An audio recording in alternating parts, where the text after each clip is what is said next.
Hi, welcome to our channel of IGNOU Audiobooks, Indira Gandhi National Open University School of Continuing Education, SOCE. Certificate in Early Childhood Special Education Enabling Inclusion Hearing Impairment, SESEHI. BCD 101 Introduction to Disability. Block 1 Paradigm Shift in Disability. Unit 4 Early Childhood Care and Education, Policies and Frameworks. 4.1 Introduction. You must have heard the term early childhood care, early childhood education, early childhood care and education, and early childhood development being used by professionals working with young children. You may have wondered what exactly do they mean? What is their significance? How early is early? And why at all are we talking about this in the context of children with disabilities? This unit will focus on such questions and will outline the service provision for young children in India. Furthermore, as a professional in the sector of early childhood and foundational stage education, it is important to have a sound understanding relating to the care and education services for children in India. The current unit will apprise you regarding the evolution of the early childhood education and the policy frameworks implemented in India, with a special focus on the approach of recent policies and curriculum frameworks regarding diversity and inclusion. Objectives. After reading this unit, you will be able to times describe and differentiate between the types of service provision during early childhood years. Times explain the benefits of ECI programs. Times describe how the service provision for ECI has expanded over the years. Times state the initiatives and frameworks developed based on the National Education Policy 2020. Times explain curricular goals, competencies, and learning outcomes in context of early childhood and foundational stage education, and Times discuss the provisions for children with disabilities in ECI policies and frameworks. 4.2 Defining early childhood years. Early childhood is defined as the period spanning birth to 8 years. This period is divided into 3 substages as follows. A. Birth to 3 years. This covers the period of infancy and toddlerhood in terms of stages of development.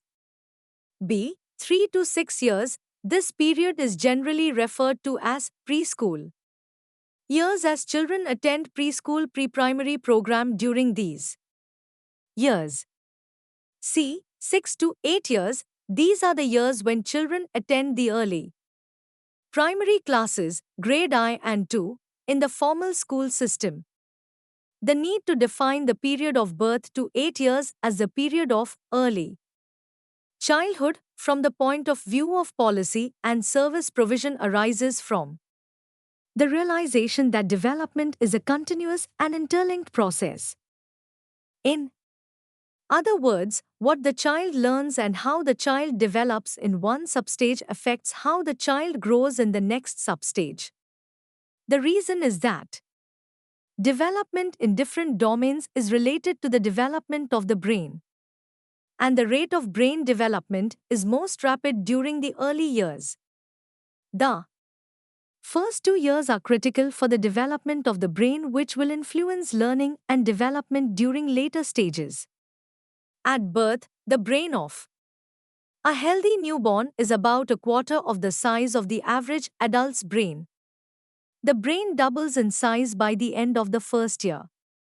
It keeps growing, and by age 3 it reaches to about 80% of adult brain size, and by age 5 it reaches to about 90% of adult brain size, i.e., it is almost full grown.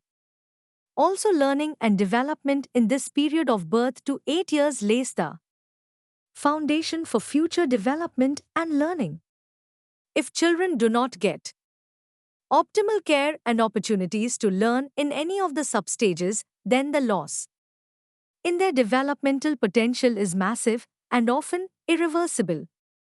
The substage of 6 to 8 years has been included in early childhood over the past 2 decades as there has been recognition of developmental continuities between the periods of 3 to 6 years and 6 to 8 years. The need to include the component of care in programs for children who are studying in the early primary grades, grade 1 and 2, along with the need to continue with the use of play and activity-based teaching learning methods for their education, which are essential features of preschool education, has been recognized. This has led the early childhood professionals to enlarge the scope of early childhood beyond 6 years up to 8 years. 4.3 types of service provision during early childhood years. By the term service provision, we mean the various programs and schemes which provide health, nutrition, protection, early stimulation, and education services to the young child. Programs for children during early childhood have different names and different objectives depending on the focus of a particular program. Let us study these different types of service provisions for young children. A. Early Childhood Education, ECE. Programs of ECE are concerned with the child's early learning process and focus on the education component in the early years. ECE is a term used to describe educational programs for children between the age of 3 to 6 years that are based on play and activity-based approaches to teaching learning. These preschool education programs, also known as pre-primary education or early childhood education, are generally provided in India through nurseries, Anganwadi centers, kindergartens, Balwadis and pre-primary sections of schools. B. Early Childhood Care, ECC. These programs focus on providing the care component where the term care implies focus on meeting the child's health, nutrition, and hygiene needs. Often, this term is also used to refer to the provision of alternate arrangements of care, such as creches, for children of working mothers. C. Early Childhood Care and Education, ECCE. These programs are holistic as compared to ECE or ECC programs. They provide services to children between birth to 6 years and focus on promoting all aspects of the child's development: physical, mental, cognitive, social, emotional, language, and creativity. These programs promote holistic development by meeting the child's health and nutrition needs along with stimulation, play, learning, and education needs through interactions with a loving, caring, and responsive caregiver. A child's needs for physical care, stimulation, love, and nurturance need to be met together, keeping up with the developmental norms. Can you say why it is so? This is because development across areas is highly interrelated, particularly in the early childhood years. In other words, development in one area influences and is influenced by developments in all other areas. The child grows as a whole person. Deprivation with respect to any one aspect of development influences the others. Because of the highly interconnected nature of physical and motor, cognitive, language, and socio-emotional development in the early years, we speak of care and education together as early childhood care and education. ECCE.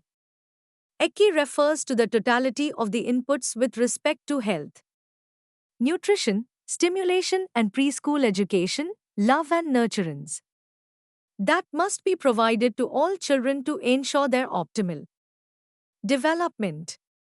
Not only do ECI programs provide services to children during the birth to 6 years period, but they also provide health and nutrition services to pregnant and lactating women. This is because the period from conception to birth is as critical for the development of the unborn child as the period after birth. It is important to attend to the good health of the mother to ensure the birth of a healthy child. Some ECI programs also provide health and nutrition services to adolescent girls, keeping in mind their future role as mothers. Thus, ECI programs follow a life cycle approach for fostering the optimal development of young children. D. Early childhood development, ECD. While ECI is a fairly holistic approach to ensuring optimal development during early childhood years, since ECI programs meet the needs of the child in an integrated manner across all domains of development, a more comprehensive approach is early childhood development, ECD, or early childhood care and development, ECCD. The differences between ECD, ECCD, and ECI programs are as follows. Firstly, ECD, ECCD programs deal with children up to 8 years of age, while ECI programs deal with children up to 6 years of age. Secondly, the ECD, ECCD approach recognizes that the child is located within the family within the community, and the community within the larger society. The central perspective of this approach is that the needs of the child cannot be met if the rights of women, the family, and the community for safety, livelihood, water, and sanitation are not met. Early childhood development service provision is a comprehensive approach to policies and programs for children from birth to 8 years of age, their parents, and caregivers. Such an approach involves simultaneous inputs of care, protection, nutrition, health, and opportunities for psychosocial development and learning to the child in an enabling family and community environment which promotes their well-being, holistic development, and learning. It includes the provision of maternity entitlements for all women which become operative from conception. It also recognizes that the livelihood, social security, health, water, and sanitation needs of the family must be secured to enable the family to care for children and promote their optimal development and learning.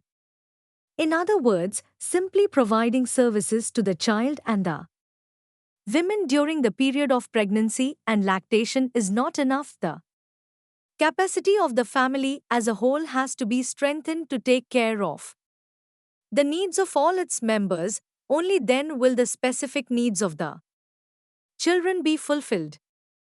This means that the community as a whole has to be enabled and strengthened to look after its children. 4.4 Benefits of ECI programs. The following benefits of ECI programs have been acknowledged across the world. A. ECI programs ensure the overall development of children. ECI has significant benefits with respect to children's early brain development and thus impacts their potential to learn. ECI programs provide nutritional supplementation and appropriate stimulation to children aged 0 to 6 years. This ensures the good health of children, protects them from nutritional deficiency disorders, and also enhances their overall development, cognitive, physical, gross and fine motor development, language and socio-emotional development. B. ECI programs prepare children for formal schooling. ECI programs act as school readiness programs for children. These programs provide for the overall development of children by improving their cognitive abilities, gross and fine motor skills, language skills, and enhancing their socio-emotional development. These programs nurture in children several competencies which make them ready for formal schooling. For instance, by attending an ECCE program, children learn to stay in school away from their parents for a long time. They also learn to sit in one place and concentrate on an activity given and explore and manipulate materials to make discoveries. On their own, children develop a positive self-image as well and also learn how to adjust with their peers. These programs hence help establish a firm foundation for formal schooling. Across the world, research shows that ECCE programs have improved the enrollment rates of children in primary schools and also have reduced the dropout rates of children from primary school.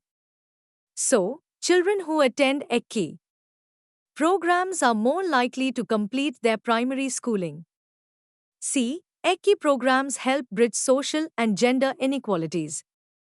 ECCE programs provide appropriate nutrition and stimulation experiences to children belonging to lower SES families and foster their overall development. These programs also help in minimizing gender inequalities.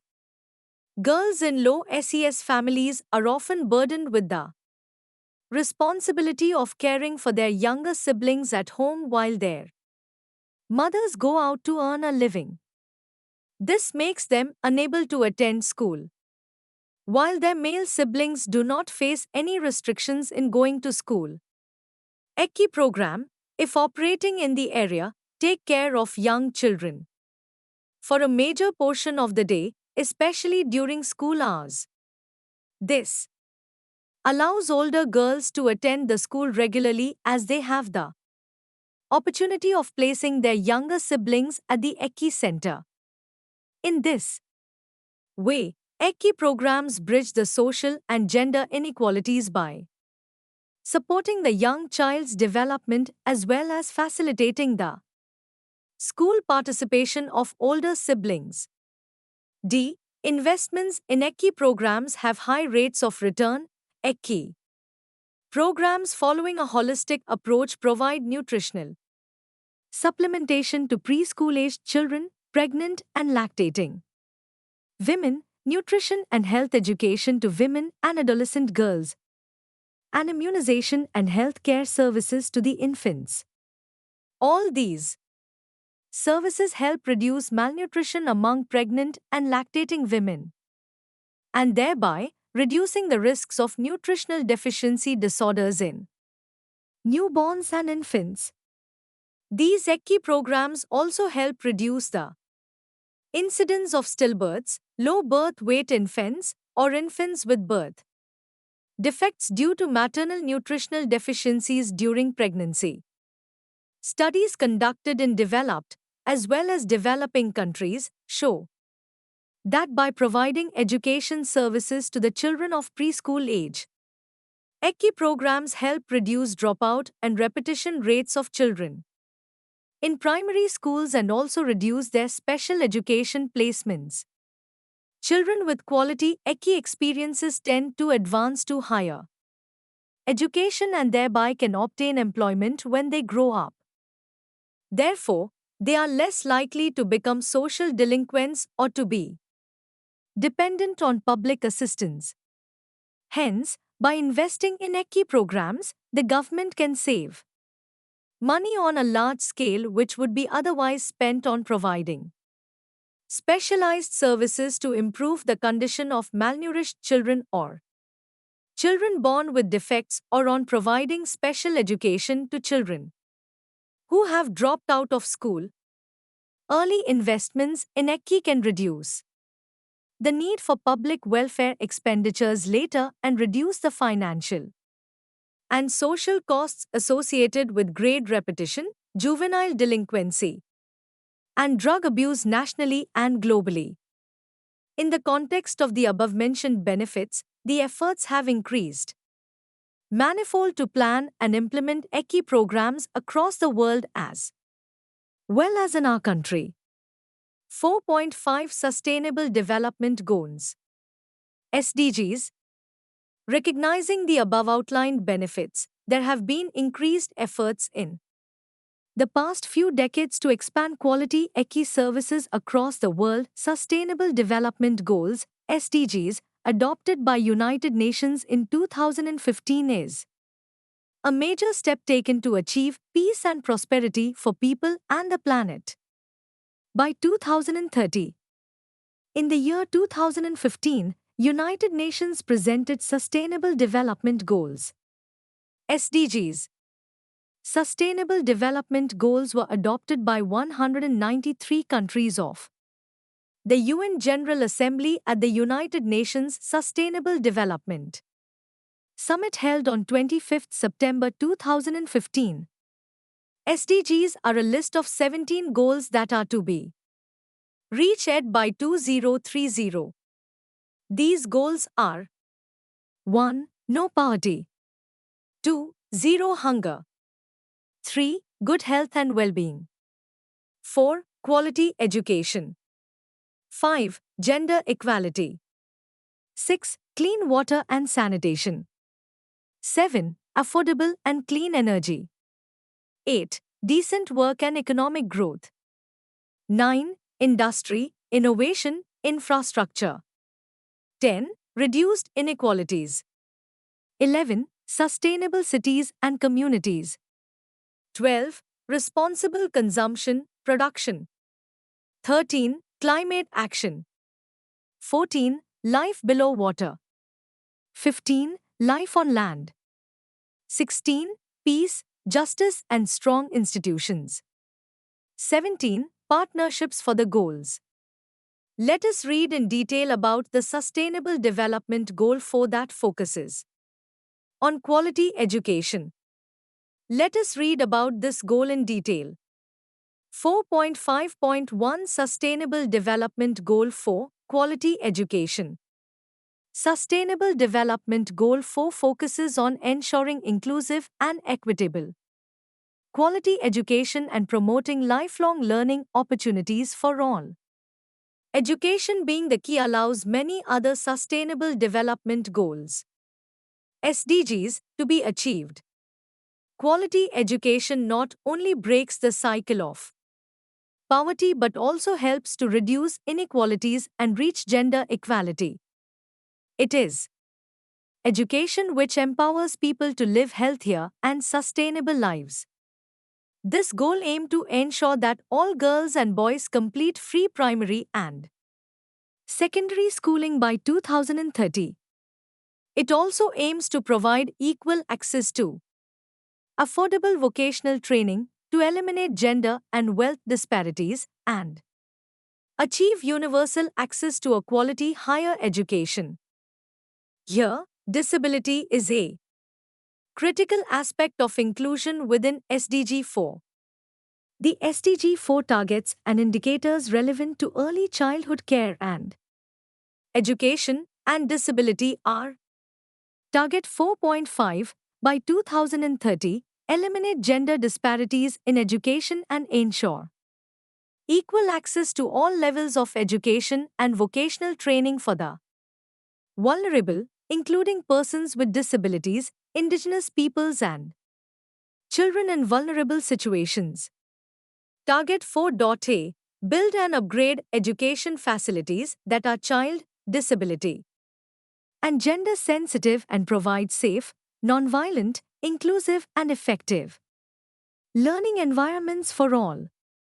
Target 4.B by 2020 substantially expand globally the number of scholarships available to developing countries, in particular least developed countries, small island developing states and African countries for enrollment in higher education, including vocational training and information and communications technology, technical, engineering and scientific programs in developed countries and other developing countries. To deliver on Goal 4, Measures such as making education free and compulsory, increasing the number of teachers, improving basic school infrastructure, and embracing digital transformation are essential. 4.6 Sekki in India, some policies and legislations. Historically, a young child has been looked after by the family in India. It was the immediate and the extended family which provided with the care, nurturance, and stimulation for the all round development of the child. Formal education would begin not before 6 or 7 years of age. Prior to this age, the child was looked after in the loving care of the family. The caregivers at that time were not aware of the contemporary scientific knowledge of child development. Instead, they were guided by the traditional child rearing and socialization practices. The cultural practices guided them to nurture the child, while taking care of the aspects of health, hygiene, life skill development, and disciplining. After independence, the government took the responsibility of providing services for children. For a brighter future of the country, planning processes became an important and regular activity of the Government of India. And the provision of care for a young child outside the familial setting also became a focus area within the national planning processes in independent India. In this section, you will learn about some important policies and legislations for the young child in the country starting from the year 1947. This section will help you trace the history of policy frameworks dealing with early years, education and child development through the years. 4.6.1 National Policy for Children 1974-2013. The National Policy for Children, formulated in 1974, declared children as nation's supreme asset. The policy stressed that children's programs should be accorded top priority in all national plans. The objectives of this policy were times to provide adequate services to children both before and after birth and through the period of growth, times to ensure their full physical, mental, and social development, and times to progressively increase the scope of such services so that, within a reasonable time, all children in the country enjoy optimum conditions for their balanced growth. In order to achieve these objectives, a systematic series of health, nutrition, and education policies and programs for the overall development of children were recommended.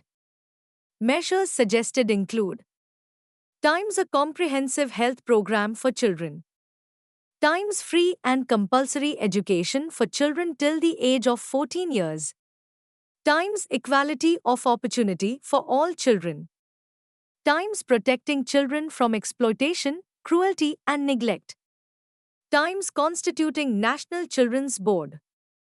The policy states that in formulating programs in different sectors, priority shall be given to programs relating to a. Preventive and promotive aspects of child health, b. Nutrition for infants and children in the preschool age along with nutrition for nursing and expectant mothers, c. Maintenance, education and training of orphan and destitute children, d. Creches and other facilities for the care of children of working or ailing mothers, and e. Care, education, training and rehabilitation of children with disabilities. The National Policy for Children, 1974 was revised in the year 2013 to help in the implementation of programs and schemes for children all over the country. This new national policy for children was adopted on 26 April 2013. The policy reaffirms the government's commitment to the realization of the rights of all children in the country and identified survival, health, nutrition, education, development, protection, and participation as the undeniable rights of every child and declared these as key priority areas. The policy recognizes that times a child is any person below the age of 18 years. Times childhood is an integral part of life with a value of its own. Times children are not a homogeneous group and their different needs need different responses, especially the multidimensional vulnerabilities experienced by children in different circumstances. Times a long term, sustainable, multisectoral, integrated, and inclusive approach is necessary for the overall and harmonious development and protection of children. The National Policy for Children 2013 lays down the guiding principles that must be followed by national, state, and local governments in the actions and initiatives taken for children. These guiding principles are I. Every child has universal, inalienable, and indivisible human rights. 2. The rights of children are interrelated and interdependent, and each one of them is equally important and fundamental to the well-being and dignity of the child. 3. Every child has the right to life, survival, development, education, protection, and participation. 4. Right to life, survival, and development goes beyond the physical existence of the child and also encompasses the right to identity and nationality. Mental, emotional, cognitive, social, and cultural development of the child is to be addressed in totality. 6. All children have equal rights and no child shall be discriminated against on grounds of religion, race, caste, sex, place of birth, class, language, and disability, social, economic, or any other status. 7. The best interest of the child is a primary concern in all decisions and actions affecting the child, whether taken by legislative bodies, courts of law, administrative authorities, public, private, social, religious, or cultural institutions. 8. Family or family environment is most conducive for the all-round development of children and they are not to be separated from their parents, except where such separation is necessary in their best interest. 9. Every child has the right to a dignified life, free from exploitation. Kiss Smiley safety and security of all children is integral to their well-being and children are to be protected from all forms of harm, abuse, neglect, violence, maltreatment and exploitation in all settings including care institutions, schools, hospitals, creches, families and communities. 11. Children are capable of forming views and must be provided a conducive environment and the opportunity to express their views in any way they are able to communicate in matters affecting them. 12. Children's views are to be heard in all matters affecting them, in particular judicial and administrative proceedings and interactions, and their views given due consideration in accordance with their age, maturity, and evolving capacities. Through National Policy for Children 2013, the state is committed to take legislative measures to a. Promote and safeguard the right of all children to live and grow with equity, dignity, security, and freedom. B. To ensure that all children have equal opportunities, and c. That no custom, tradition, cultural, or religious practice is allowed to violate or restrict or prevent children from enjoying their rights. 4.6.2 Integrated Child Development Services Scheme, 1975. One of the outcomes of the National Policy for Children, 1974, was the launch of the Integrated Child Development Services (ICDS) scheme. 1975. The aim of the scheme was to provide integrated care, including supplementary nutrition and non-formal preschool education to children under the age of 6 years. The program followed a life cycle approach to ensure the all-round development of children and made available a package of services which included the following: Times Health and Nutrition to children below 6 years, Times Preschool Education to children between 3 to 6 years, Times Nutrition and Health Services to pregnant and lactating women, and Health Services to adolescent girls. It was because of the ICDS program that there was a significant expansion of early childhood care and education to the economically weaker sections and the marginalized communities in the period 1975 to 2000. In 2007 to 2008, the scheme was universalized, ensuring that no child in need is denied of its services. Presently, there are nearly 14 lakh, 13 lakhs 89,110 lakh operational Anganwadi centers providing services to 9.06 crore beneficiaries across India. This makes the ICDS program as one of the world's largest and unique programs for early childhood care and education. ICDS has been a well-conceived scheme, but the real problem was in its implementation. The general perception about ICDS was such that it was being treated as a feeding program and not an early childhood development program.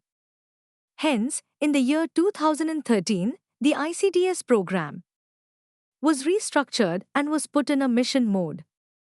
The aim was to address the gaps and challenges with respect to the services provided, with the vision to transforming ICDS scheme to ensure holistic physical, psychosocial, cognitive and emotional development of children under 6 years of age in a nurturing, protective, child-friendly environment. The broad framework of the restructuring was to prioritize early childhood care, education and development, ECCED. It was envisioned to convert Anganwadi centers, AWCs, into vibrant, child-friendly early childhood education centers with focus on children under 6 years of age. The AWCs were repositioned with adequate infrastructure, play space, joyful learning. Activities were extended to 6 hours and considering maternal employment. 5% AWCs were converted into AWC cum creche. The major gaps identified in the implementation of ICDS scheme was inadequate focus on under 3s and ECE. Table 4.1 highlights the strengthened mechanism introduced in the restructured ICDS scheme. Table 4.1 Strengthening early childhood care and education. Development under restructuring of ICDS scheme. Look at the screen. 4.6.3 National Policy on Education 1986 by 92. National Policy on Education, NPE, 1986 and its Program of Action. POI, 1992 are important policy interventions which highlighted early childhood care and education, ECCE, with a child-centered approach. This was the first policy document to clearly articulate need for ECCE. It dedicated an exclusive chapter to early childhood care and education. It defined ECCE to be a critical input for human development, viewing ECCE both as a feeder and a strengthening factor for primary education and human resource development in general. It recognized nutrition, health and social, mental, physical, moral and emotional development as holistic development. And, with emphasis on child-oriented ECE programs, the policy promoted play as medium of teaching during the early childhood years. The formal Methods and introduction of the 3Rs were discouraged by NPE. 4.6.4 National Nutritional Policy, 1993. The National Nutrition Policy, NNP, came in 1993 with an objective to reduce malnutrition and improve the nutritional status of the country's people. It considered children below the age of 6 years as a high-risk group and accorded that high priority should be given to children in all national plans and programs. 4.6.5 National Curriculum Framework, 2005. The National Curriculum Framework, NCF, was published by NCERT in 2005. The curriculum served as a guideline for syllabus, textbooks, and teaching practices for schools. It advocated for play-based developmentally appropriate curriculum during the early years. The NCF 2005 emphasized 2 years of preschool education as the first ladder of education and recognized ECI as a significant input for the development of young children, but the formal recognition of early childhood years came with NEP 2020 and NCFFS 2022, which are discussed further in Section 4.7 and Section 4.10 respectively.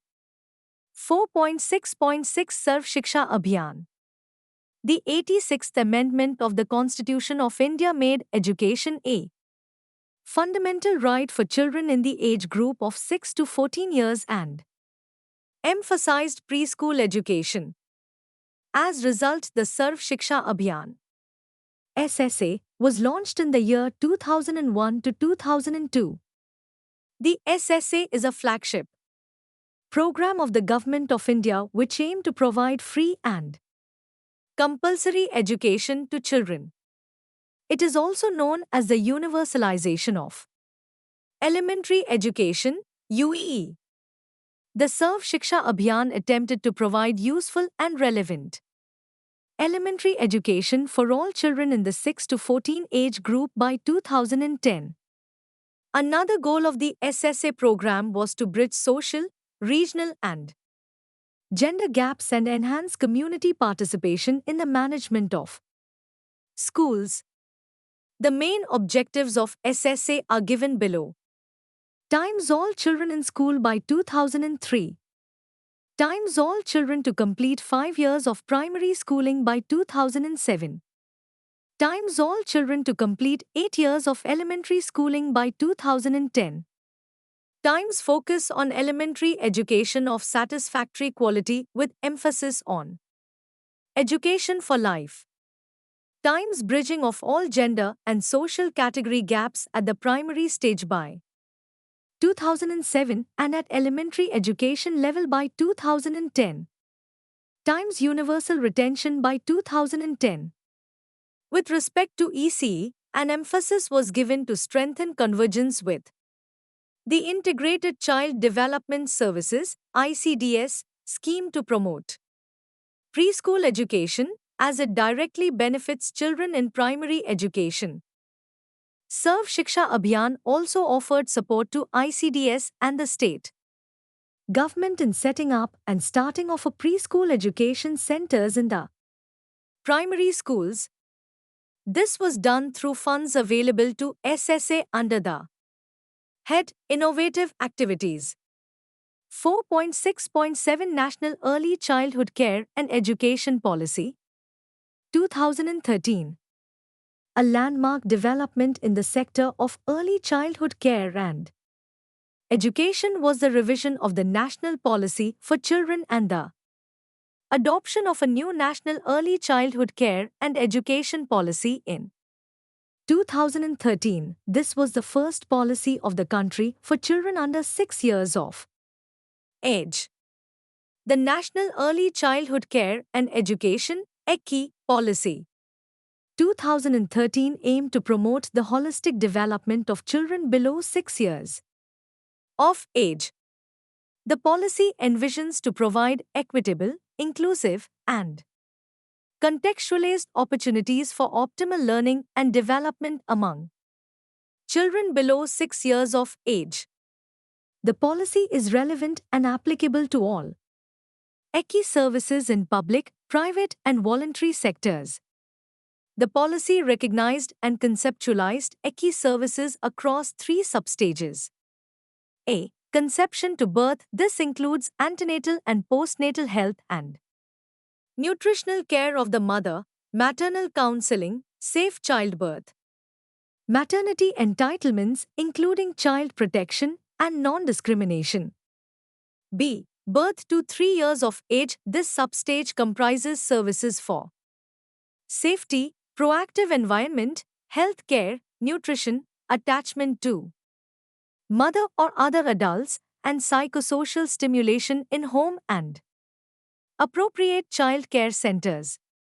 C. 3 to 6 years of age. This substage has services related to health care, protection, nutrition, healthy attachment with an adult, developmentally appropriate preschool education leading to school readiness.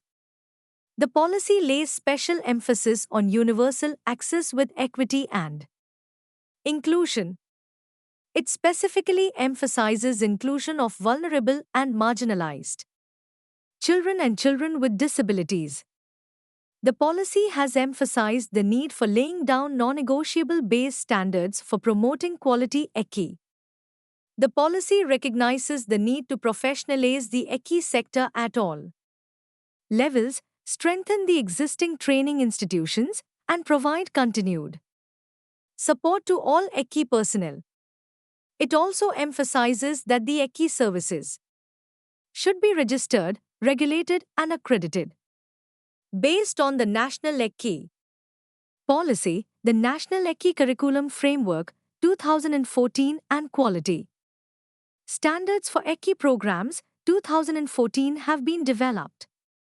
4.6.8 National Early Childhood Care and Education Curriculum Framework 2014. The National ECI Curriculum Framework (NECSECF) was launched in 2014 with the purpose to promote quality and excellence in early childhood education by providing guidelines for practices that would promote optimum learning and development of all young children. This curriculum framework did not provide a detailed curriculum syllabus which would be prescriptive and delivered to the young children. Instead, it laid down common principles and developmental tasks while respecting the diversity in the child rearing practices and contextual ECI needs. The NECSECF elaborated upon the following three aspects of early childhood education. A. It laid down the objectives of early childhood education, its pedagogical basis and principles of early learning. B. The goals in different domains of development, i.e., physical, language, cognitive, socio-emotional, and in creative and aesthetic appreciation. 2. Be fostered in children to ensure holistic development of children under 6 years, and C. Described principles of program planning, stages of program planning, role of parents and caregivers, ECI teachers, essential play materials and assessment procedure. 4.6.9 Quality Standards for ECI corresponding to the National ECI Curriculum Framework 2014. NECSECF came the quality standards for early childhood care and education. The main purpose of the quality standards for ECI programs 2014 was to provide a framework that will assist the implementation of ECI programs across the country and help in developing and maintaining quality ECI programs. The quality standards for ECI identifies and recognizes some key principles, indicators, and good practices which are essential for assuring quality in early childhood care and education, ECI services. The underlying principles that form the cornerstones for the quality standards are Times developmentally age-appropriate services, it stressed upon the need and the right to positive experiences in early childhood. This principle further stresses that the services and programs for children from birth to 6 years should be developed keeping in mind the developmental domains, developmental tasks, needs, and interests of the child. Ensuring holistic development of children, this means that the pedagogies used in ECI programs should emphasize upon the holistic development of the child, including the needs of children with disabilities. Times relevant to child's context, this principle states that the pedagogy used with children should be based on a clear understanding of the context of the child, like the socio-economic background of the child and the constraints of the family to which the child belongs. Times partnership with family and community, since family is the first setting where learning and development for all children takes place, it is important to respect them and support them to ensure optimum development of the child. Times the centrality of the child's learning in the environment the child is to recognized as an active learner, hence should be free to make choices, explore and experiment. For this, the child should be provided with ample opportunities in the surroundings.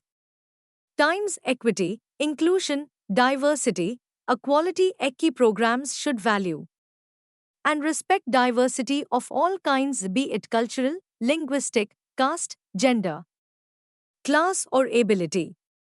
All children should have access to ECI services during the early years. Times role of adults, the competencies, qualifications, and experiences of adults should be adequately acknowledged, supported, and respected. Besides these principles, 8 key standards are proposed along with elements under each standard. These key standards of quality are Times Standard I, Interaction. Times Standard II, Health, Nutrition, Personal Care and Routine. Times Standard III, Protective Care and Safety. Times Standard IV, Infrastructure Physical Environment. Times Standard V, Organization and Management. Times Standard VI, Children Experiences and Learning Opportunities. Times Standard VII, Assessment and Outcome Measures. Times Standard 8, Managing to Support Quality System. Each one of these standards has indicators which further details out what they might look like in everyday practice. These indicators are listed in the table below. Table 4.2, Quality Standards Framework. Look at the screen. So you would have understood that ECE-ECI has been a focus area of the nation's planning since independence. As the importance of ECI has been recognized globally and nationally, the government has responded by reimagining the role of ECI in the education of nation's children. A paradigm shift in the prominence accorded to ECI has been articulated in the latest policy document of the country, the National Education Policy 2020. The NEP 2020 has recognized the early years of life as the foundation for optimal growth and holistic development. This articulation about the foundational years by NEP 2020 has instantly placed early years education in the center stage of the nation's planning processes. In the next section, you will acquire a detailed understanding about the articulation and vision of NEP 2020. 4.7 National Education Policy 2020.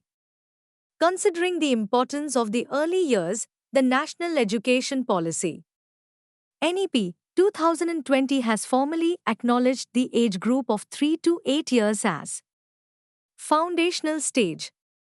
The earlier policies have also recognized the importance of preschool years However, this is for the first time that preschool education has been formally considered as a period of learning.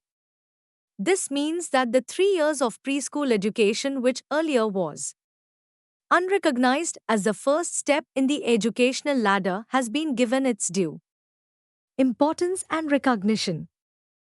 Classes 1 and 2, which till now have been considered as the onset of formal education, has been clubbed with preschool years, and this period from 3 to 8 years is referred as a foundational period for development of academic reading, writing and numeracy skills, thus providing a strong footing for lifelong learning. The foundational stage of education comprises of 5 years and includes 2 substages. A. Preschool Anganwadi Balvatika, 3 to 6 years old. B. Grade 1 and 2, 6 to 8 years old. The inclusion of classes 1 and 2 with pre-primary education and calling this entire period as foundational stage has been purposefully done based on the global realization that children in grades 1 and 2 are more like preschoolers in their ways of thinking and learning rather than children in middle childhood years who are in later primary classes, classes 3 to 5.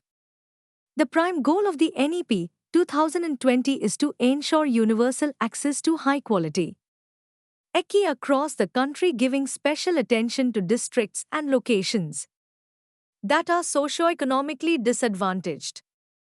The policy proposes delivery of ECI through A. Standalone Anganwadis, B. Anganwadis collocated with primary schools, C. Pre-primary sections collocated with existing primary schools, and D. Standalone preschools. While the children in the age group birth to 3 years are not part of school education structure, yet the policy emphasizes the importance of this age group and states that a separate national curricular and pedagogical framework for early childhood care and education (NCPFX) framework will be developed for this age group to ensure their optimal development. While the policy talks about 3 years of Anganwadi preschool experience as a strong base of early childhood care and education, nonetheless it envisages 1 year of Balvatika section as a minimum mandatory education requirement before beginning of class 1. Thus, the NEP 2020 proposes a strong base of early childhood care and education (ECI), which aims at promoting better overall learning, development, and well-being from the early years onwards. While the earlier structure of school education followed the division of 10 plus 2, where the focus was given to grade 1 to 10, 10, and grade 11 to 12, 2, the new education policy makes this division much more comprehensive by also adding children from the age of 3 to 6 years. So, the new structure in school education has become 5 plus 3 plus 3 plus 4, covering ages 3 to 18 as shown below in the Figure 1. Look at the screen. Fig. 1. Restructuring of school education in a new 5 plus 3 plus 3 plus 4 design. This 5 plus 3 plus 3 plus 4 design consists of times the foundational stage in 2 parts, 3 years of Anganwadi preschool plus 2 years in primary school in grades 1 to 2, both together covering ages 3, 8 times the preparatory stage, grades 3 to 5, covering ages 8 to 11, times the middle stage, grades 6 to 8, covering ages 11 to 14, and times the secondary stage, grades 9 to 12, covering ages 14 to 18.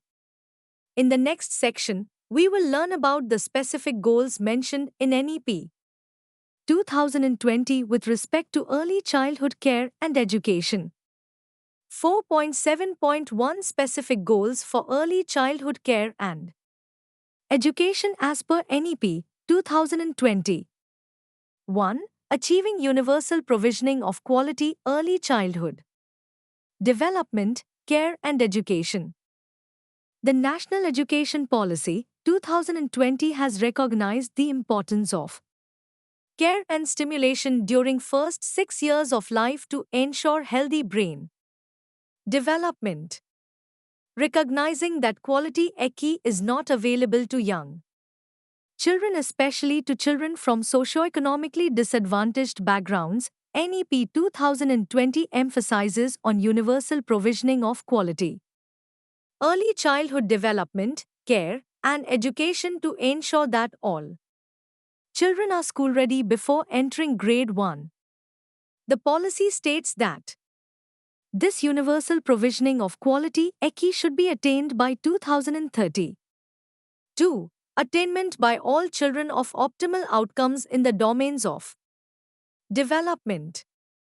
The policy states that the overall aim of ECI is to attain optimal outcomes in each of the domain for holistic development of the child. The domains identified in NEP 2020 are physical and motor development, cognitive development, socio-emotional and ethical development, aesthetic and cultural development, and language and literacy development. The policy also focuses on development of social capacities, sensitivity, good behavior, courtesy, ethics, personal and public cleanliness, teamwork, and cooperation. To achieve this, the Government of India launched the National Curriculum Framework for the foundational stage in 2022. This framework lists out learning outcomes for children in the age group of 3 to 8 years under specific categories of the 5 developmental domains. 3. Use of flexible, multi-facet, multi-level, play and activity-based learning while providing for a meaningful ECI services. The policy places a lot of emphasis on the flexible, multi-facet, play and activity-based learning. Multi-facet means providing stimulation to various aspects of a child's well-being, i.e., focusing on social, emotional, physical and cognitive domains of development. The policy has recognized play as the natural activity of the child and one which leads to learning, as during play children learn by exploring, manipulating and experimenting with objects, which enables them to get first-hand experiences. The policy has re-emphasized the need for play-based curricular experiences for children during the foundational years. The policy also places a strong emphasis on experiential learning, which includes hands-on learning, arts-integrated education, and storytelling-based pedagogy. The aim of the policy is to move the education and learning processes towards real understanding and away from the practice of rote learning. ECI, according to the NEP 2020, consists of play-based, activity-based, and inquiry-based learning comprising of alphabets, languages, numbers, counting, colors, shapes, indoor and outdoor play, puzzles and logical thinking, problem solving, drawing, painting and other visual art, craft, drama and puppetry, music and movement. 4. Development of foundational literacy and numeracy. The NEP 2020 places considerable emphasis on development of foundational literacy and numeracy. Foundational literacy and numeracy is widely known as FLN.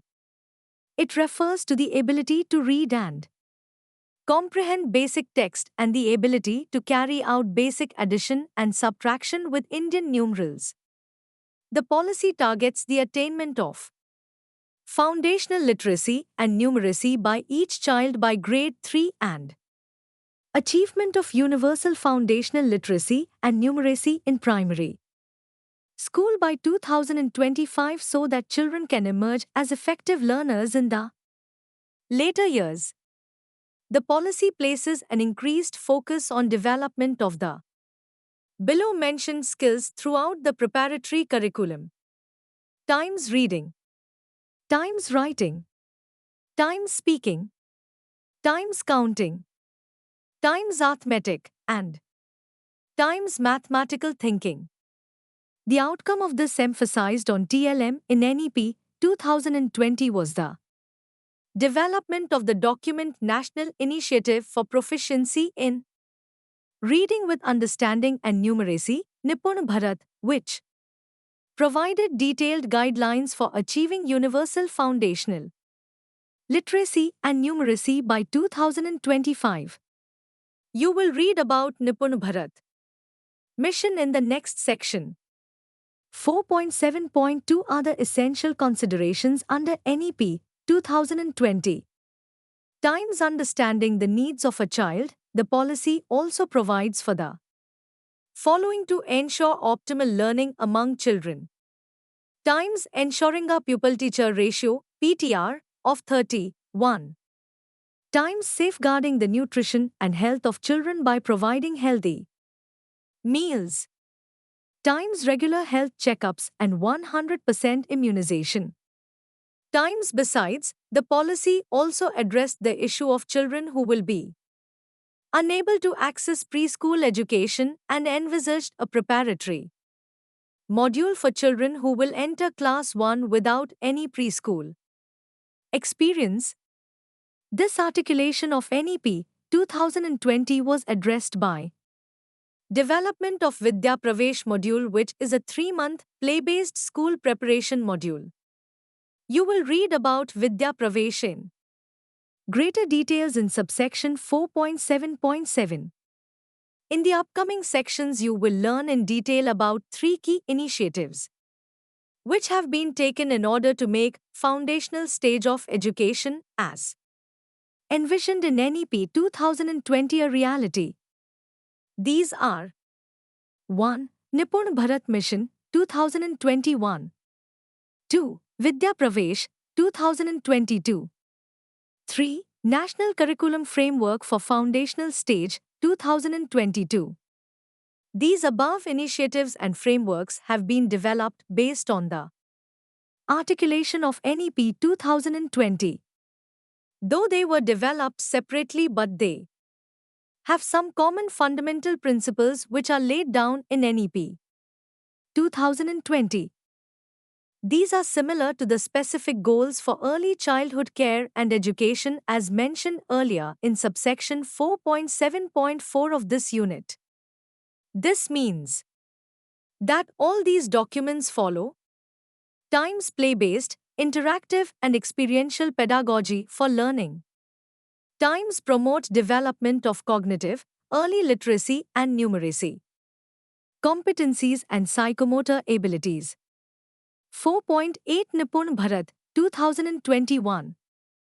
There are many children who are unable to read and solve basic math problems. This leaves the child unprepared for the curriculum beyond grade 3. Hence, recognizing the importance of early learning, the National Education Policy 2020 states that our highest priority must be to achieve universal foundational literacy and numeracy in primary schools by 2026 to 27. The rest of this policy will be largely irrelevant for such a large portion of our students if this most basic learning, i.e., reading, writing, and arithmetic at the foundational level, is not first achieved. To this end, National Initiative for Proficiency in Reading with Understanding and Numeracy, Nipun Bharat, a policy document has been developed by the Ministry of Education in 2021 with an aim to ensure that every child in the country attains foundational literacy and numeracy by 2026 to 27. This means that the child is able to read while understanding the meaning of the text and solve basic mathematical problems by class 3. The focus of this document is on children in the age group of 3 to 9 years. The Nipun Bharat mission aims to times help children read with comprehension. Times help children understand numbers, measures, and shapes. Times use play and activity based pedagogy. Times teach in children's home languages. Times provide high quality teaching learning material to engage children. Times build capacities of teachers, academic resource persons, and education administrators. Times track children's learning levels consistently. Times conduct meaningful assessments using polls, quizzes, and games. The mission document lists 3 developmental goals that will help children achieve their full potential in the foundational grades. A. Goal 1. Children maintain good health and well-being, HW. B. Goal 2. Children become effective communicators, EC. C. Goal 3. Children become involved learners and connect with their immediate environment, IL. For the attainment of each of these goals, the Nipun Bharat document lists out various competencies and corresponding learning outcomes for the children. Thus, it calls for holistic and integrated development of learning of children right from the early years. 4.9 Vidya Pravesh, 2022. As mentioned earlier in this unit, a preparatory module was envisaged in NEP 2020 for those children who were not able to access preschool education. Towards this end, NSERT developed Vidya Pravesh, a 3-month play-based school preparation module to support the learning of children entering grade I. Vidya Pravesh module is to be implemented for 3 months or 12 weeks at the beginning of the session of grade 1. This module consists of activities and workbooks which enable children learning letters, sounds, words, colors, shapes, and numbers.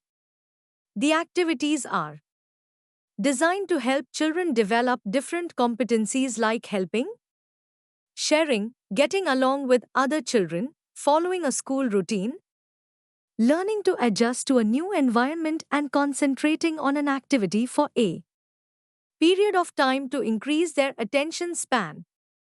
It also prepares children with the cognitive and linguistic competencies essential for learning to read, write, and develop number sense through a play-based approach. The figure 4.2 depicts the stage and age group at which the Vidya Pravesh module will be transacted. Fig. 4.2 Transaction stage of Vidya Pravesh. Look at the screen. The Vidya Pravesh module is designed in accordance with the 3 developmental goals mentioned in the Nipun Bharat mission document. You may go back to section 4.8 to refer to these 3 goals. 4.10 National Curriculum Framework. For foundational stage, NCFFS 2022. The National Curriculum Framework for Foundational Stages, NCFFS, was launched in 2022. This curriculum document is also based on the vision of the NEP 2020 and is the guiding document for the development of curricula for children in the age group of 3 to 8 years. The NCFFS places emphasis on the criticality of early childhood care and education, its rootedness in Indian traditions, and the importance of play. The NCFFS also stresses on the role of families and communities in creating a supportive ecosystem for learning during foundational years. Before learning about this curriculum framework in detail, let us understand a few terms. These terms will be used frequently in the text and understanding. These terms will bring you clarity while reading the subsequent sections. Let us first begin with understanding what a curriculum is. A curriculum refers to an organized document which details the entire learning experience of a child. The elements that constitute a curriculum include times aims of education, times curricular goals and objectives, times competencies, times learning outcomes, times syllabus, times content to be taught and learned, pedagogical practices and assessment, times teaching learning materials, times school and classroom practices, and times learning environment. There may be more elements to a curriculum also.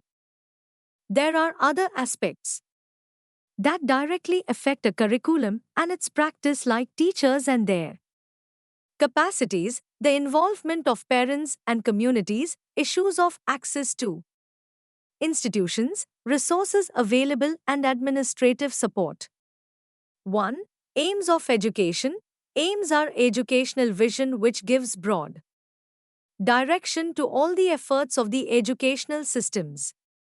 The development of a curriculum, managing funds, making suitable institutional arrangements, enabling people's capacity building, all comes are guided by the aims of education.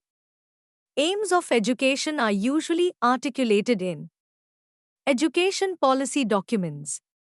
For example, NEP 2020 states that the purpose of the education system is to develop good human beings, capable of rational thought and action, possessing compassion and empathy, courage and resilience, scientific temper, and creative imagination, with sound ethical moorings and values.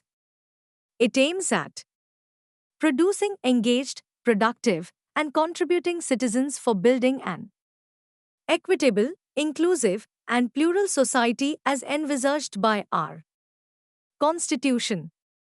2. Curricular goals. Curricular goals are broad statements that guide the development and implementation of a curriculum. The curriculum goals provide direction for the content that we create to enable children to gain knowledge, competencies, and skills. The curricular goals help in organizing learning and teaching experiences in a class. The curricular goals are formulated based on the aims of education and are specific to address a specific stage in education, like foundational years, school education, or higher education. The National Curriculum Framework, which guide the development of all curricula, states the curricular goals. For example, in this NCFFS 2022, children develop effective communication skills for day-to-day interactions in two languages is a curricular goal for the foundational stage. 3. Competencies. Competencies are the abilities and behaviors which are acquired by children or developed in children during the foundational stage. These can be observed and assessed for each child. The competencies are created on the basis of the curricular goals and are expected to be attained by children at the end of a stage. For example, converses fluently and can hold a meaningful conversation is a competency identified for curricular goal in the domain of socio-emotional and ethical development. The listing of competencies help us to know what children will know, be able to do, or be able to demonstrate by the end of foundational stage. Education. The competencies are based on curricular goals. This means that if the content for learning experience is created as per the curricular goals, certain competencies or skills are likely to be developed in children. 4. Learning outcomes. Learning outcomes are the skills, knowledge, and behaviors seen in children over a period of time. These can be understood as the milestones in learning.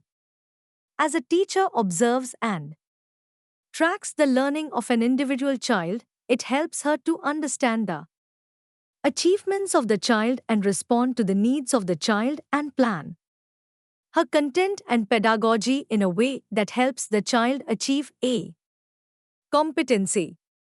A teacher or a curriculum developer is free to define learning outcomes as appropriate to their classroom context while maintaining the connection to the competencies. So, first, the curricular goals are identified based on which the competencies are listed, and further, learning outcomes are stated and assessed for each child. 4.10.1 Curricular Goals. You have just read about what a curricular goal is.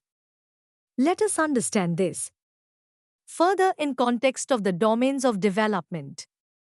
Table 4.3 Curricular Goals based on developmental domains in NCFFS 2022. Domains Curricular Goals.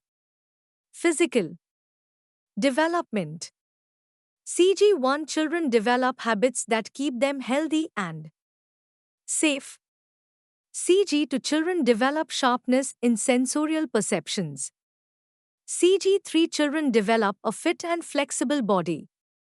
Socio-emotional and ethical development. CG4 Children develop emotional intelligence, i.e., the ability to understand and manage their own emotions and respond positively to social norms. CG5 Children develop a positive attitude towards productive work and service or seva. CG6 Children develop a positive regard for the natural environment around them. Cognitive development. CG7 Children make sense of the world around through observation and logical thinking. CG8 Children develop mathematical understanding and abilities to recognize the world through quantities, shapes, and measures. Language and literacy development. CG9 Children develop effective communication skills for day-to-day interactions in two languages. CG10 Children develop fluency in reading and writing in Language 1. CG11 Children begin to read and write in Language 2. Aesthetic and cultural development. CG12 Children develop abilities and sensibilities in visual and performing arts and express their emotions through art in meaningful and joyful ways. Positive learning habits. CG13 Children develop habits of learning that allow them to engage actively in formal learning environments, like a school classroom. In NCFFS 2022, the curricular goals have been identified for each domain of development. The curricular goals for the foundational stage have been stated below in Table 4.3. The curricular goals have been numbered as CG1, referring to Curricular Goal 1, CG2, referring to Curricular Goal 2, CG3, referring to Curricular Goal 3, and so on till CG13. Based on these curricular goals, the content for learning activities is developed for foundational stage education. It is anticipated that children in the foundational stage will develop certain competencies and skills over a period of time as a result of the learning activities that are organized. The teacher observes the learning of the child through this period, and eventually, the learning by the child is reflected as learning outcome. When children achieve several learning outcomes together, it marks the development of competencies in children. To understand the link between curricular goals, competencies, and learning outcomes, let us take an example from the domain of socio-emotional and ethical development. One of the curricular goal devised for this domain, along with the related competency to be developed by the child, is given below in Table 4.3. Children in different age groups will develop this competency to a different extent. So the learning outcome will be different for each age group. The learning outcome for different age groups that will show to the teacher that the competency has been achieved at the level expected for that particular age group is given in Figure 4.4. Table 4.4, Understanding Learning Standards in NCF 2022 through an example. Look at the screen. Fig. 4.4, Variation in Learning Outcomes, mentioned in Table 4.3 as per the child's age. The learning of children, as you can see in Figure 4.4, is on a continuum, starting from preschool to the early primary grades I and II. It is crucial to understand here that the learning outcomes represent a range of abilities. Some children may move faster than others and achieve some outcomes earlier as compared to others. But this should not cause the teacher to judge some children as more intelligent or smarter than others. The early years are a period of rapid development. Children who may be slower than others in achieving learning outcomes can come at par if they are provided meaningful learning opportunities. So the point we are stressing is such learning outcomes should be used as a guideline during early years and not as strict indicators used to pass or fail children. If a child is much behind others of his/her age in achieving the learning outcomes, then the teacher would need to examine whether this is due to delay in child's development, disability, or some other factors such as stressful environment at home or lack of appropriate teaching content and materials.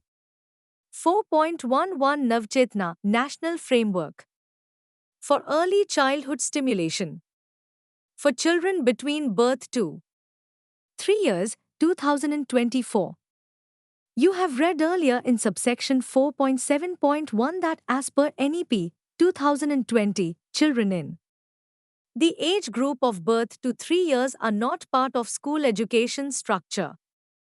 But the policy has highlighted the importance of this age group and has focused on development of a separate framework for this age group to ensure their optimal development.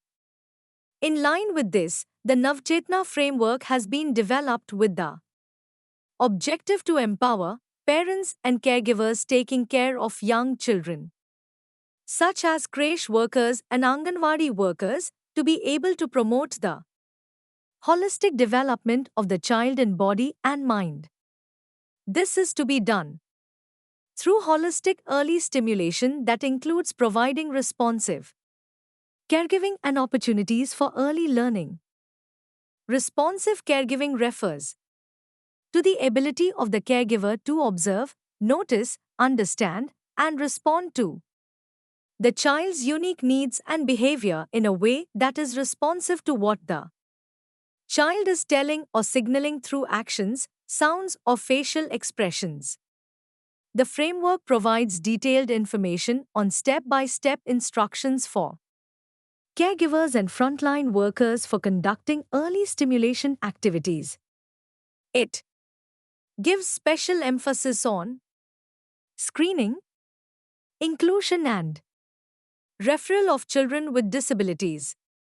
The framework aims to help children develop holistically based on the caregiver's acts of love, talk, play, and positive guidance, wherein the caregiver's act of love are expressed by making the eye contact with the baby, smiling at the baby, hugging, kissing, caring, and cuddling with the baby. Similarly, the act of talk can be seen as the caregiver imitates the baby's babbling, describe baby's gesture and activities, talk to the baby about objects in the environment, and sings to the baby. The act of play can be seen as the caregiver plays with the baby, provide them play materials that stimulate Their minds and senses participates in child's imaginative play and have fun. With the baby, the use of indigenous toys and low-cost, no-cost materials has also been emphasized within this framework. It has been suggested that indigenous and culturally rooted play material are helpful in promoting cultural awareness. It is also suggested that in place of expensive toys brought from the market, waste material can be used to prepare aids for carrying out stimulating activities with children. The framework outlines a monthly stimulation activity calendar which helps the caregiver to engage the young children in stimulating activities. This calendar specifies activities from birth to 36 months of age. The activities are developed keeping in mind the Indian context and can be easily adapted as per the abilities of the child as well as the social and cultural context of the child and the family. These are 142 stimulation activities for children from birth to 36 months, 3 years, which can be easily integrated into the child's routine. 4.12 Aadharshala, National Curriculum for Early Childhood Care and Education for Children from 3 to 6 years, 2024. The objective of the National ECI Curriculum 2024, 3 to 6 years, is to improve the quality of early childhood education at ECI centers such as the Anganwadi Center. The Aadharshala curriculum provides an annual plan which contains competency-based lesson plans and activities covering all the learning domains. This curriculum document enables planning age-appropriate activities and assessments. The Aadharshala curriculum has divided the annual plan into 4 plus 36 plus 8 weeks. This means times 4 weeks of initiation. The first 4 weeks of every academic cycle is used to conduct free play and child-led activities that help children transition from home to the Anganwadi Center, AWC. This plan is also to be used for children joining the AWC at any point in the academic year. Times 36 weeks of active learning. This comprises the core part of learning of the child in the AWC. There are activities mentioned for each day of these 36 weeks to ensure that children achieve all the learning outcomes and get opportunities to strengthen their previous learning. Times 8 weeks of reinforcement. This period is used as a recap to reinforce and strengthen the learnings of the previous weeks. During these 8 weeks, the Anganwadi worker creates specific activities focusing on skills that need to be strengthened further among children. Here, each week is divided into 5 plus 1 days, that is, 5 days are for introduction and practice of activities and 1 day is for weekly reinforcement. The curriculum document contains detailed activity plans which integrates inclusivity of children in diverse classrooms. 4.13 Provisions for children with disabilities in various ECI policies and frameworks. A good quality ECI service is the one which responds to the individual need of each child and ensures that the holistic development of the child is not compromised for children on the grounds of disability. This section describes some of the measures taken at the level of the national policies, curriculum frameworks, and other legislations to promote full participation of children with disabilities. The National Education Policy, NEP, 2020. The NEP, 2020 in a very democratic way, embodies the spirit of Constitution for providing equal opportunities to all. The policy states, ensuring the inclusion and equal participation of children with disabilities in ECI will also be accorded the highest priority. It further affirmed that children with disabilities will be enabled to fully participate in the regular schooling process from the foundational stage to higher education. The policy recognizes the importance of creating enabling mechanisms for children with disabilities to provide the opportunities of obtaining quality education as any other child. If we see this policy from a lens of inclusion of children with disabilities, we will find some fundamental principles that have been listed in the NEP document. These are as follows. Times the policy states that essential and effective measures like one-on-one teachers and tutors, peer tutoring, open schooling, appropriate infrastructure, and suitable technological interventions are to be taken to ensure access for children with disabilities. Times the policy is in complete consonance with the provisions of the RPWD Act 2016 guides educational settings to provide resources for the integration of children with disabilities, recruitment of special educators with cross-disability training, and establishment of resource centers, especially for children with severe or multiple disabilities. Times recognizing that different categories of children with disabilities have different needs, schools and school complexes are directed to work for providing all children with disabilities accommodations and support. Mechanisms tailored to suit their needs and to ensure their full participation and inclusion in the classroom. Times in particular, assistive devices and appropriate technology-based tools as well as adequate and language-appropriate teaching learning materials, e.g., textbooks in accessible formats such as large print and braille, are to be made available to help children with disabilities integrate more easily into classrooms and engage with teachers and their peers. Times National Institute of Open Schooling, NIOS, is entrusted to develop high-quality modules to teach Indian Sign Language and to teach other basic subjects using Indian Sign Language. Times the policy grants children with benchmark disabilities the choice of opting for regular or special schooling. Times home-based education, according to the NEP 2020, will continue to be a choice available for children with severe and profound disabilities who are unable to go to schools, and their education must be treated as equal to any other child in the general system.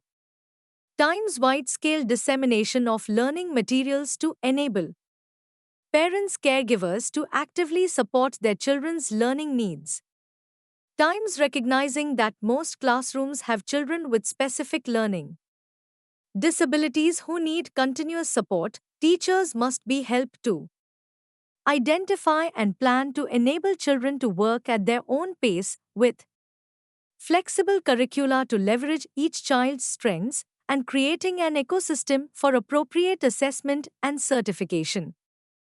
Times the new National Assessment Center, PARAK, has formulated guidelines and appropriate tools for conducting assessment from the foundational stage to higher education, including for entrance exams, in order to ensure equitable access and opportunities for all students with learning disabilities.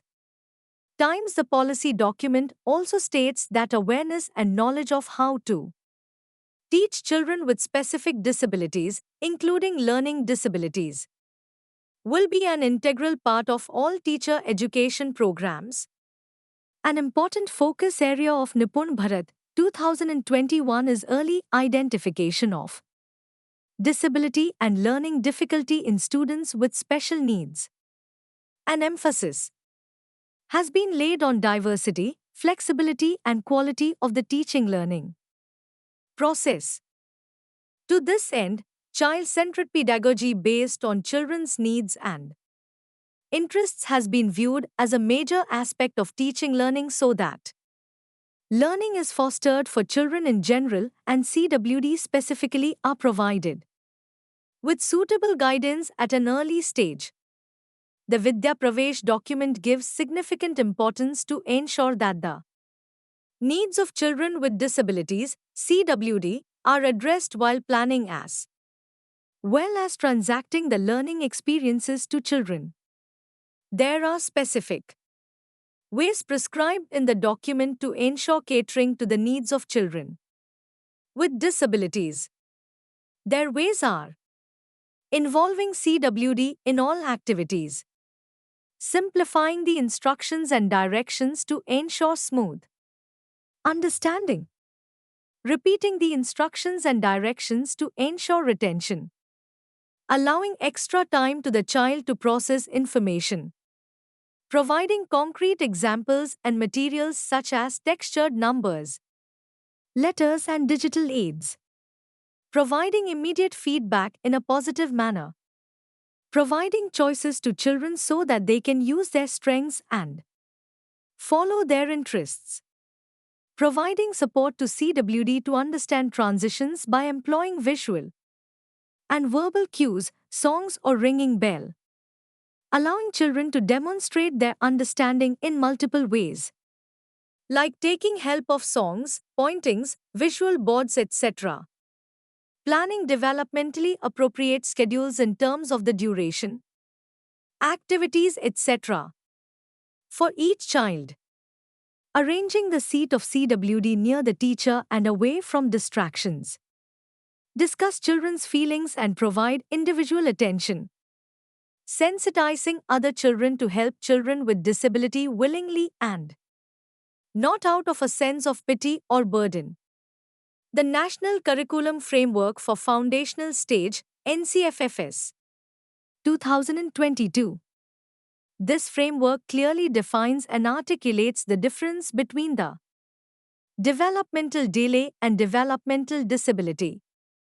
The framework emphasizes on recognizing the uniqueness and learning styles of each child, and further urges the teachers to follow a 5-step process in case they see a noticeable concern or persistent issue in the classroom.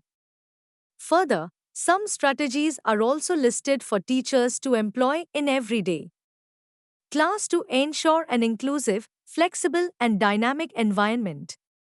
A sample Individualized Education Plan (IEP) is also documented by the NCFFS for easy reference of special educators and teachers. The Navchetna and Adharshila frameworks. These give a comprehensive knowledge about the developmental milestones and its achievement from the time of the birth till 3 years of age to assist the caregiver track the child's development and identify in case there is any delay in the course of development.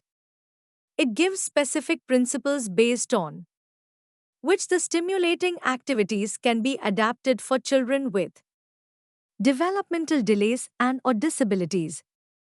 The framework not just defines different types of disabilities but also highlights the classroom practices for an inclusive environment. Table 4.5 lists some ways in which the stimulating activities can be modified for children with different kinds of disabilities. Further, creating an inclusive environment has been stressed within this framework. Table 4.5 Modifications in stimulating activities for children with disabilities. Fine motor, reaching out to the ball, recommended for a 7-month-old. The Anganwadi worker can use soft objects like clay, spongy ball for the child to hold and play with in order to improve hand functions, vision, impairment, household exploration, recommended for a 14-month-old. The caregiver can describe the house verbally in as much detail as possible to stimulate the child's remaining senses and help them perceive their surroundings. Hearing impairment. Following instructions recommended for a 14-month-old A. The caregiver must repeat every instruction step of the activity multiple times while also teaching the child to lip read in order for them to be able to follow what they're saying. Point 2. One's mouth and have the child watch the mouth movements, speech and language, delays, pretend play, talking on phone, recommended for 25-month-old. Caregiver can begin the activity with some exercises to encourage the development of mouth muscles such as puckering, smiling widely, moving the tongue from side to side within the mouth, opening and closing the jaw, etc. While playing the pretend play activity, caregiver can use short sentences with fewer words, encourage the baby to observe caregiver speaking and to repeat the words slowly. Intellectual and developmental delay. Following instructions recommended for a 16-month-old. A caregiver can break the instruction down into simple steps, providing the child with an easy process to follow. Caregiver should also demonstrate each step for the child, enabling them to observe, imitate and learn. This will foster independence in the child. Both the Navchetna framework and the Aadharshala framework follows the Anganwadi protocol for Divyang children, which focuses on providing for screening, inclusion and referrals for children with disabilities.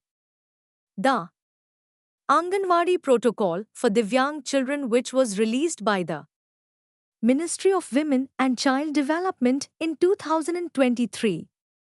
The focus here is on providing for screening, inclusion and referrals for children with disabilities. The Disability Screening Schedule, DSS, which is a tool to identify red flags among children, has been recommended as a preliminary screening tool to identify warning signs of being at risk or having disability. Figure 4.5 describes the screening, inclusion and referrals of children with developmental delays and disabilities. Look at the screen. Fig. 4.6 Screening, inclusion and referral of children with delays and disabilities as stated in Navchetna and Aadharshala frameworks. Further, the Anganwadi worker engages with caregivers to sensitize them and support them to adopt measures to enable children with disability learn, grow, and gain independence. 4.14 Summary. In this unit, you read about the state of affairs regarding ECI in India in terms of national policies and provisions.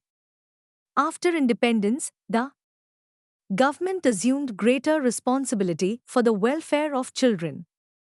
Through various efforts, many programs and policies like the ICDS, National ECI Policy, etc., the role of the government in ECI has grown over the years. In the year 2020, National Education Policy, NEP, formally acknowledged the age group of 3 to 8 years as foundational stage, giving importance to 3 years of preschool education. This is for the first time that preschool education has been formally considered as a period of learning. Further, National Curriculum Framework for Foundational Stages, NCFFS 2022 guided the development of curricula for children in the age group of 3 to 8 years. In 2021, Nipun Bharat policy document was launched by the Ministry of Education to ensure that every child in the country attains foundational literacy and numeracy by 2026 to 27. As per the recommendations of the National Education Policy, NEP 2020, NCERT also launched a 3-month play-based school preparation module to support the learning of children entering grade I.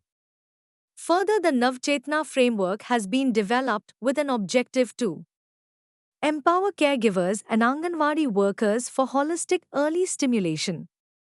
Aadharshala, on the other hand, is a national curriculum for early childhood care and education for children from 3 to 6 years is developed with the objective to improve the quality of early childhood education transacted at the Anganwadi Center. To promote full participation of children with disabilities, NEP 2020 has recognized that children with disabilities have different needs and schools should be ready to provide with suitable accommodations and support mechanisms to ensure full participation and inclusion of children with disabilities in the classroom. The new National Assessment Center, PARAK, has formulated guidelines and appropriate tools for conducting assessment from the foundational stage to higher education, including for entrance exams, in order to ensure equitable access and opportunities for all students with learning disabilities. Both the Navchetna framework and the Aadharshala framework follows the Anganwadi protocol for Divyang children, which focuses on providing for screening, inclusion and referrals for children with disabilities. The Anganwadi protocol for Divyang children was released by the Ministry of Women and Child Development in 2023 to provide for screening, inclusion and referrals for children with disabilities.